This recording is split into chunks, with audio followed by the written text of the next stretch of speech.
नमस्कार। तो आज हम सिखाएंगे ये मनी मैग्नेट ब्रेसलेट कैसे मनी को आकर्षित करता है। तो पहले इसको लेके अपने माथे पे लगा के हाथों में पहन ले। याद रहे इसको आपको दाहिने हाथ में पहनना है, ना कि बाएं हाथ में। अगर आपने इसको बाएं हाथ में पहन लिया तो प्लीज़ ना उतारे, इससे उल्टा असर हो सकता है। अगर आपने इसे उतार के दाहिने हाथ में ले लिया तो उधर ही रहने दे, ये नेगेटिव इफेक्ट आपके जीवन में लाएगा। अगर आपने फिर से दाहिने हाथ में ले लिया तो कोई बात नहीं, ऐसे ना करके आप फिर से चालू कीजिए, कोई बात नहीं, फिर से चालू कीजिए, माथे पे लगाइए और हाथों में पहनिए। याद रहे इस बार दाहिने हाथ की जगह आपको बाएं हाथ में पहनना है।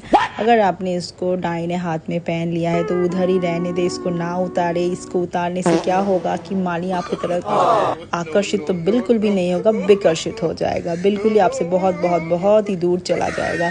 अगर आप ये दाहिने बाएं में कंफ्यूज्ड है तो प्लीज़ इसे छोड़ दीजिए, ये ब्रेसलेट आपके लिए बिल्कुल भी नहीं है।